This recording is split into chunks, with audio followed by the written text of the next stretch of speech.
although, in many contexts, Donald Trump continues to seek to impose his twisted policy vision on the world. In at least one respect, that vision has now been thwarted.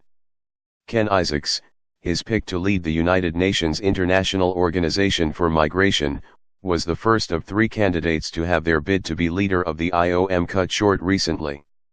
Remaining in the race after him were IOM Deputy Director General Laura Thompson of Costa Rica and Portuguese Socialist Antonio Vitorino.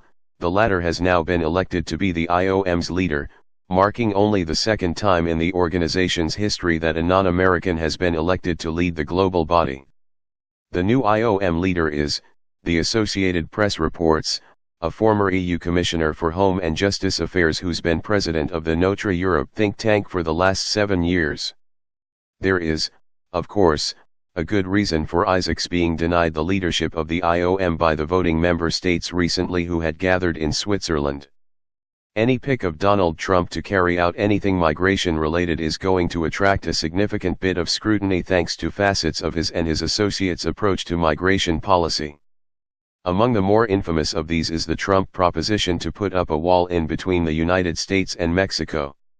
He is committed enough to that idea to claim to be open to refusing to sign a necessary government spending bill later this year if it doesn't include provisions for it. Isaacs himself has voiced support for that kind of policy, suggesting on social media at one point that the European nation of Austria should put up a wall to keep migrants out.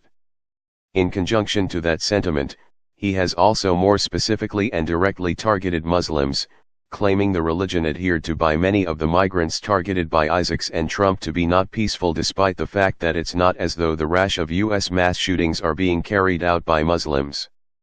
Other social media posts earned Isaacs scrutiny in the lead-up to last Friday's election of the next IOM head too, like one touting the so-called Clinton body count, which references the wild conspiracy theory that the Clintons turn hitmen on their political enemies.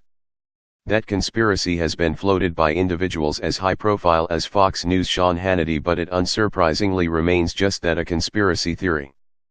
Isaacs' failure in his bid to lead the UN's migration organization comes on the heels of a long line of similar Trump administration-associated individuals rising to positions of power with similar questionable associations, but here in the US, the checks on those rises are less pronounced than they are inside the UN. Anti-Muslim and anti-immigrant sentiment defines the activities of the Trump administration at the highest level and is expressed through such means as the Muslim ban and the recent separations of families at the United States border with Mexico. For now, though, those sentiments have not found a home at the United Nations.